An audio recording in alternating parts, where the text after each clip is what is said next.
국내 업체 중에 터빈을 개발한 업체 중에서 1600도씨 이상을 견딜 수 있는 소재를 개발했다라는 국내 방산업체가 있기 때문에 그 업체가 우리 엔진 개발에 참여 중에 있거든요. 대략 24,000파운드 이상의 엔진을 우리가 개발할 수 있는 그런 소재를 확보했다라는 말씀을 드릴 수가 있고요.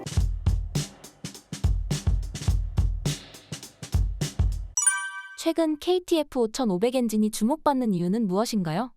KTF 5500 엔진은 그 최대 추력 5,500파운드 터보팬 엔진을 개발을 한 겁니다. 금년 하반기면 이제 개발이 완료될 것이라고 얘기를 하고 있고, 그 엔진은 무인기에 활용할 거라고 저희는 알고 있습니다. 그래서 그거는 우리 국방과학연구소와 방산업체 간에 이제 개발이 완료가 된 것인데, 우리 최초의 터보팬 엔진 개발이죠. 터보팬 엔진 개발이고, 이것이 이제 우리나라에서 전투기용 터보팬 엔진을 개발을 하기 시작이다 라고 볼 수가 있죠.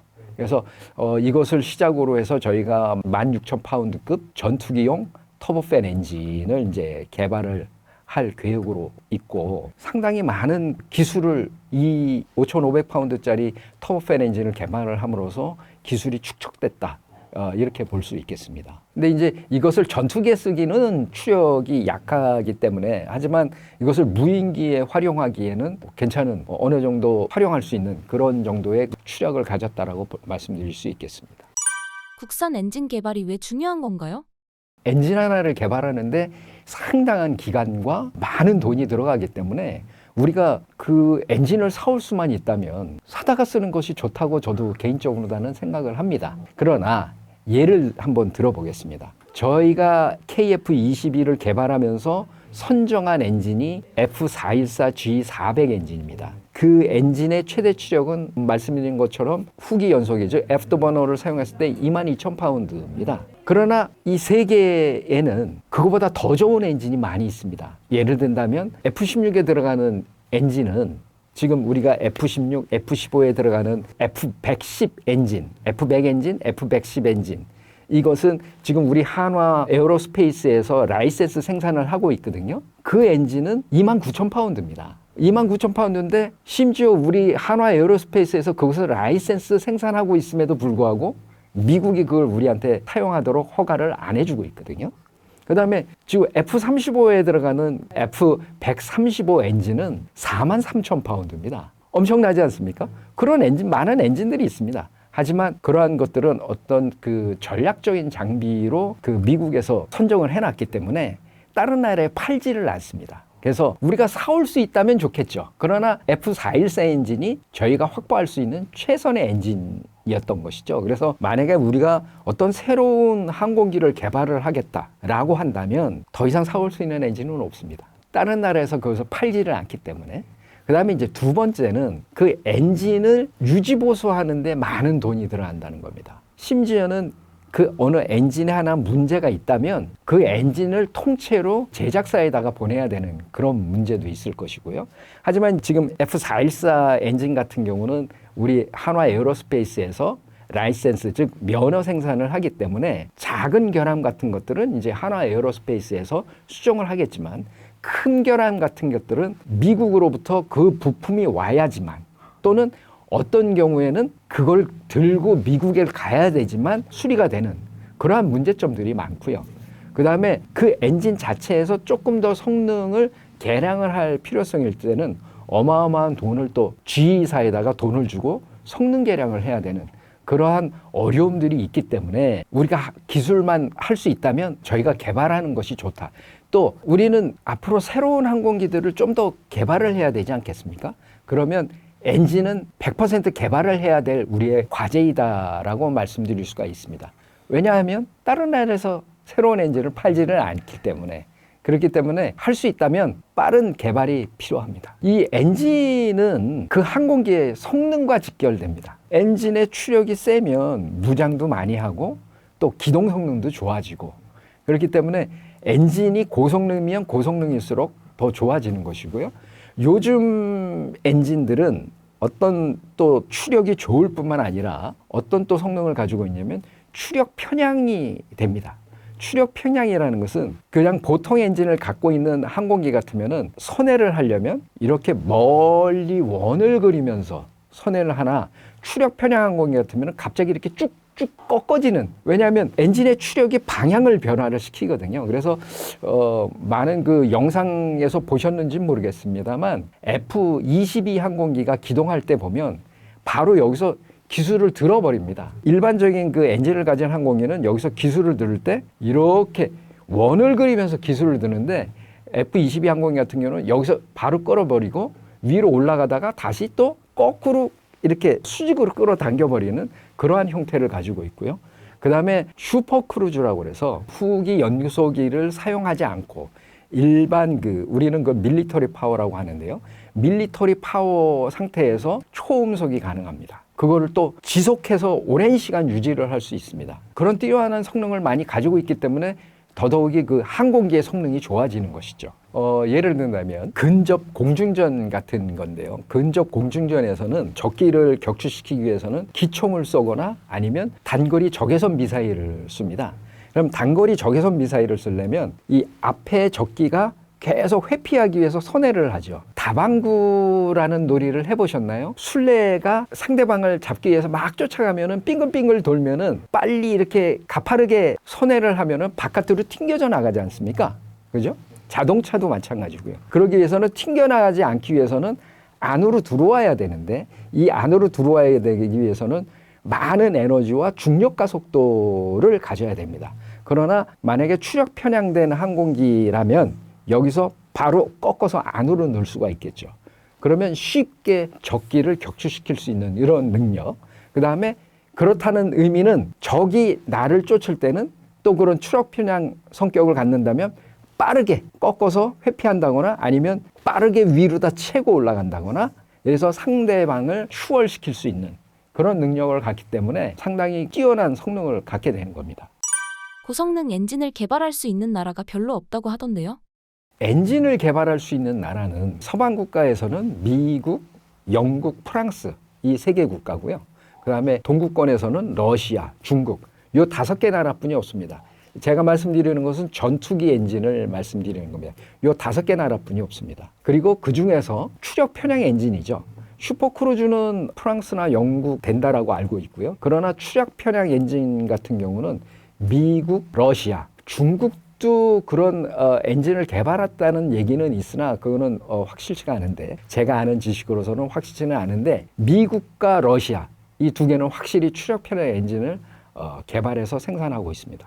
엔진은 항공기보다 더 복잡하다라고 많이들 얘기를 하고요. 그렇기 때문에 그 복잡하다라는 의미는 기술적으로 어렵다라는 의미가 하나가 있고요. 그 다음에 두 번째는 그 안에 엔진은 연료를 폭발시켜서 그 추력을 얻는 거기 때문에 그 엔진 안에 그 연소기는 상당히 고온을 견뎌야 됩니다. 그래서 소재의 어려움, 그 다음에 소재뿐만 아니고 그 안에 냉각시키는 설계 그런 것들이 상당히 어렵죠. 그 다음에 두 번째는 그러한 기술과 소재 이런 것들이 아까 말씀드린 5개 나라에서 수출 통제가 돼가고 있다는 겁니다. 그래서 그런 것 기술을 심지어 돈을 주고 사거나 할 수도 없다라는 것이죠. 그래서 그 사람들이 강력히 그러한 나라들이 강력히 막고 있기 때문에 엔진 개발에 대한 어떤 진입 장벽이 상당히 높다. 그리고 그것을 바닥에서부터 처음 개발하기 위해서는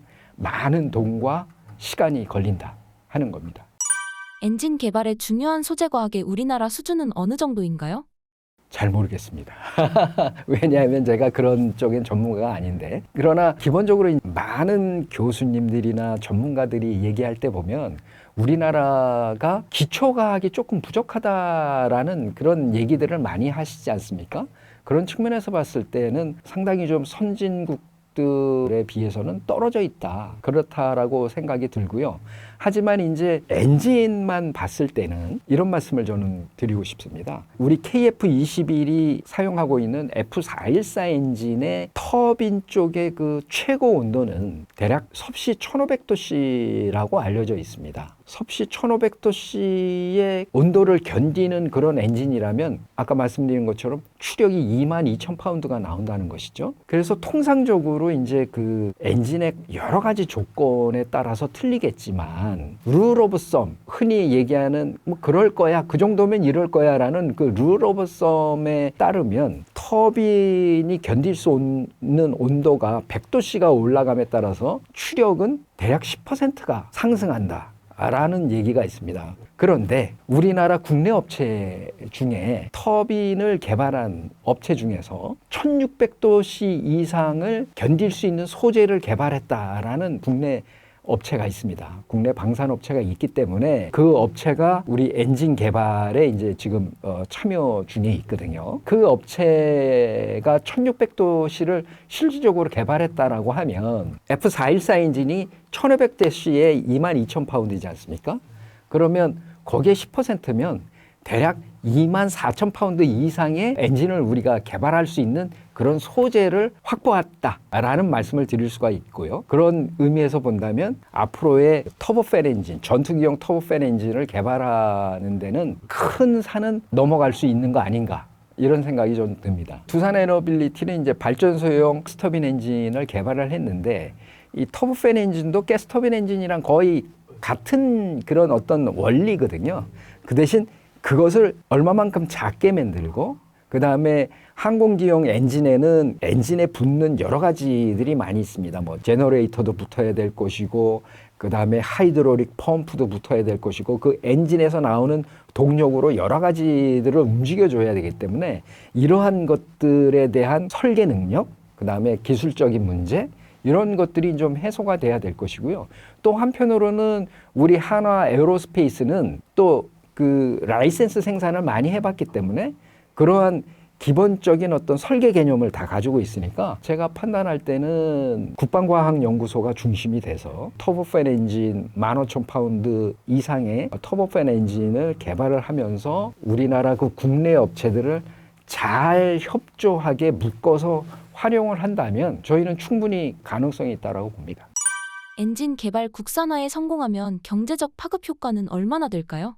실망스럽지만 당장으로는 경제적 효과가 없습니다. 오히려 그 개발비가 많이 투자가 되기 때문에 실질적으로는 손해겠죠. 왜 그러냐 하면 이제 많은 분들이 오해하고 있는 것이 있는데요. 우리가 엔진을 개발을 하게 되면 지금 현재 있는 KF21에 달고 있는 엔진을 다 이 엔진으로 교체할 수 있는 거 아닙니까? 그리고 KF21을 좀 더 생산을 하게 되면 우리가 개발한 엔진을 장착을 해서 사용하면 될 것이 아닙니까? 이런 생각들을 많이 하시는데요. 그렇지 않습니다. 왜냐하면 이 엔진의 크기라든 것들이 있지 않습니까? 지금 현재 설계된 KF21은 F414 엔진의 크기와 부피에 맞게 설계된 항공기입니다. 그러나 그거와 F414 엔진과 똑같이 만들지 않는 다음에는 우리가 개발한 엔진을 바로 대체해서 쓸 수 없는 것이죠. 예를 들어서 그랜저 엔진을 소나타에다가 바꿔 낄 수 없는 거와 마찬가지라고 보시면 됩니다. 그렇기 때문에 새로 개발한 엔진을 활용하기 위해서는 항공기를 좀 개조한다든가 새롭게 개발한다든가 이런 어떤 부수적인 또 연구 개발이 일어나야 된다는 것이죠. 그래서 우리가 개발한 엔진에 대한 어떤 성과가 있기 위해서는 새로운 거를 개발을 해야 된다는 것입니다. 그때서부터 실질적으로 그것을 활용을 할 수가 있고, 그것이 정 안 된다라고 하면 현재 있는 KF21을 우리가 새로 개발한 엔진을 활용하기 위해서 어떤 개조가 일어나야 된다는 것이죠.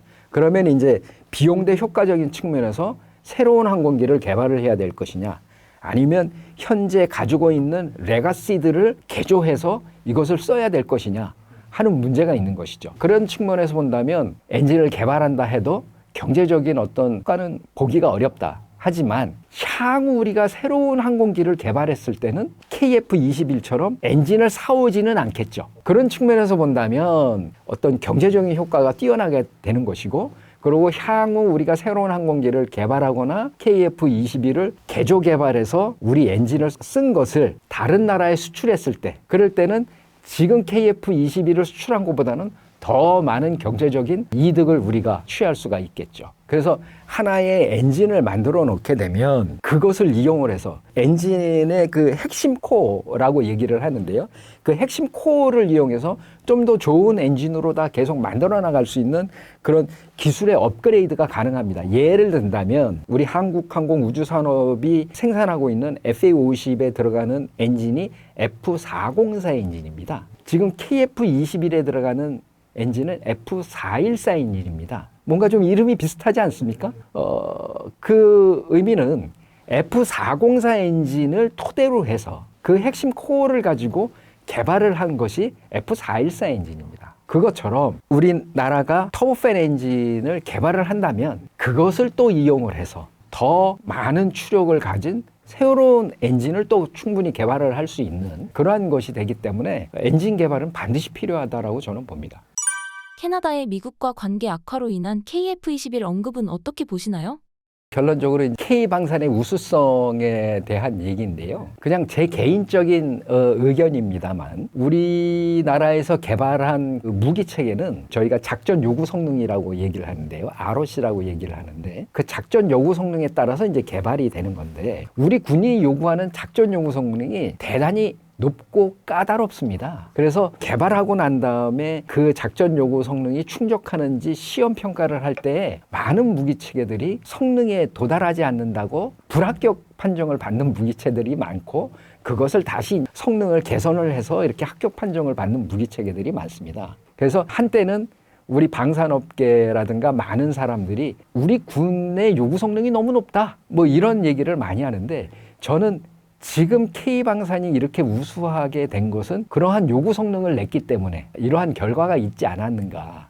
그 다음에 군이 또 요구하는 것이 대단히 또 섬세합니다. 아주 사소하다라고 느낄 만한 것까지도 이렇게 얘기를 많이 하죠. 예를 든다면 레이더에 들어가 있는 심볼의 형태. 이러한 심볼의 형태도 적기를 세모로 표시했다면 야 그거 아니야. 동그라미로 해줘. 색깔은 빨간 걸로 해줘. 라든가 아주 세밀한 것부터 우리 군이 요구를 하거든요. 군이 그런 것들을 운영할 때 편리하게 하기 때문에 방산업체들이 거기에 이제 많이 익숙해져 있는 거라고 보고 그러한 것들이 해외에 나가게 되면 우수성을 인정받는 것이 아닌가 그런 생각이 듭니다. 예를 든다면 우리 한때 이런 얘기 많이 있었지 않습니까? 헐리우드에서 영화를 제작하면 미국하고 한국이 동시에 상영을 한다라는 얘기를 많이 하죠. 그래서 한국에서의 그 어떤 호응도를 보고 해외로 팔 것인가 말 것인가 뭐 이런 얘기를 많이 하잖아요.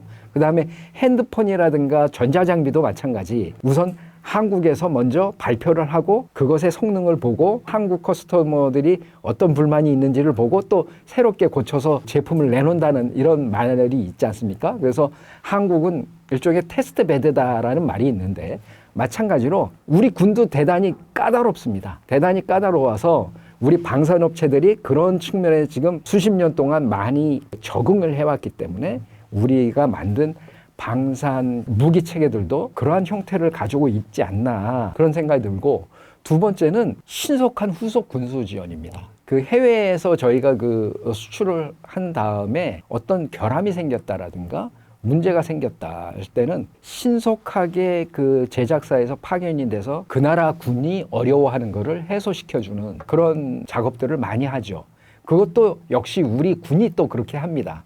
그래서 군에서 문제가 생기면 전방에서 어떤 문제가 생기면 우리 그 제작사들이 전방으로 빨리 출동해서 또 수정해주는 그러한 것들이 이제 우리 방산업체들의 몸에 배어 있다는 것이고 그 다음에 저희가 수출할 때에 그 나라에서 요구하는 사항을 좀 더 적극적으로 수용을 합니다. 그 얘기는 뭐냐면 생산을 그 나라에서 해준다든가 혹은 기술 이전을 해준다든가 그것들이 일부 미국, 뭐 프랑스, 영국 이런 서방 국가들보다는 상당히 조금 유연한 그런 자세로 수출을 할 때 임하기 때문에 우리 방산이 그렇게 해외에 많이 수출되는 것이 아닌가 그런 생각이 듭니다. 앞으로의 KF-21의 판매 전망은 어떻게 보시나요? 저는 뭐 개인적인 생각으로 상당히 전망은 밝다 이런 생각이 듭니다. KF-21은 서방 국가에서 가장 최근에 만들어진 4.5세대 항공기입니다. 지금 그 격추돼서 떨어진 라팔이라든가 유로파이터가 개발된 이후에 새로운 항공기가 개발된 거는 F-35 뿐이 없습니다. 그러니까 F-35는 5세대 항공기지 않습니까? 그래서 4세대, 4.5세대 항공기 중에서 가장 최신에 개발된 항공기는 우리의 KF-21뿐이 없습니다. 그렇기 때문에 아까도 말씀드렸다시피 향후에 성능이 확장된 가능성이 가장 큰 항공기다. 이렇게 말씀드릴 수가 있고, 그 다음에 두 번째는 일단 가성비가 좋습니다. 지금 현재 나와 있는 뭐 유로파이터, 라팔 뭐 이런 항공기보다는 상당히 구매 비용이 쌀 것이고, 그 다음에 유지 비용도 훨씬 더 싸다. 그 다음에 세 번째로는 F-35를 구매하고 싶은 국가들이 많이 있을 텐데, 그러나 그 F-35는 미국이 아무 국가에나 파는 그런 항공기가 아니거든요. 미국과 상당히 정치적으로다나 경제적으로 상당히 타이트하게 연결이 되어 있는 국가일 것이고요. 특히 중동 국가 같은 경우에는 이스라엘 때문에 미국이 F-35를 팔지는 않습니다. 왜냐하면 그 중동 지역 내에 스텔스 항공기를 갖고 있는 거는 이스라엘 하나뿐인데, 만약에 거기다가 F-35를 팔게 되면 중동 영내의 역학구도가 틀어지기 때문에 절대 팔지를 않거든요. 그렇게 되면은 약간의 저피탑 능력이 좋은 우리 KF-21이 그 나라들의 대상 기종이 될 것이라고 저는 보고 있고요. 동남아시아도 마찬가지가 될 겁니다. 동남아시아도 F-35를 구매할 리는 없겠죠. 왜냐하면 워낙에 비싸고 그 F-35를 사용할 만큼의 위협되는 적도 없지 않습니까? 그죠? 그래서 뭐 굳이 그렇게 많은 돈을 들여서 F-35를 사지는 않을 거라고 저는 보고요. 그리고 F-35를 만약에 미국이 동남아시아에 있는 어느 특정 국가에 F-35를 주게 되면 동남아시아 전체의 역학구도가 깨지게 되는 것이 되겠죠. 그래서 절대 미국도 F-35는 팔지는 않을 겁니다. 그런 측면에서 본다면 동남아시아, 그 다음에 중동 이쪽이 우리의 시장이라고 보면 될 것이고, 그래서 동남아시아와 아까 말씀하신 것처럼 필리핀, 말레이시아, UAE, 사우디아라비아 이런 쪽에 관심을 많이 갖고 있는 것이 그러한 이유라고 저는 볼 수 있겠습니다. K 방산이 앞으로 넘어야 할 산이 있다면 어떤 것일까요? 일단 국내적으로 다 저는 그 프로젝트를 좀 말씀을 드리면, 몇 년 전에 그 국방연구원에서 이제 KF-21 초도 양산 40대에 대한 브레이크를 걸어서 초도 양산 1차 생산은 20대뿐이 못하지 않았습니까? 그것이 문제점들이 다 해소가 됐기 때문에 금년에 초도 양산 두 번째 계약분 20대가 아마 6월 정도에 계약이 될 거라고 보고요. 저는 이제 그것이 관심사가 될 것이고, 그렇게 계약이 되게 되면 우리 국내 협력업체라든가 이쪽에서 아주 활발하게 또 준비를 하고 생산을 하겠죠. 그것이 하나의 저의 첫 번째 관심사가 될 것이고요. 그 다음에 지금 현재 국방과학연구소에서 공고가 나간 것이 있는데, 그것이 뭐냐면 단거리 공대공 미사일에 대한 개발을 할 것인데, 거기에 대한 업체 선정에 대한 공고가 나와 있습니다. 그것이 업체가 선정이 되면 금년 한 10월 정도에 사업이 착수가 돼서 개발이 될 겁니다. 그렇게 되면 2032년에 그것이 개발이 끝나고 양산이 들어가게 되는 것으로 되어 있는데요. 그것이 저에게는 상당히 중요한 관심사다. 그 다음에 이스라엘의 아이언돔과 같은 저고도에서 날아오는 포탄들을 요격할 수 있는 그 한국형 아이언돔이 사업에 착수가 되어 있습니다. 그래서 그것들이 어떻게 개발이 진척이 돼 나갈 것인지 이러한 것들, 그 다음에 소위 LSAM에 대한 그런 사업 진척 사항, 이런 것들이 이제 제가 주로 관심 갖게 보는 그런 프로젝트입니다.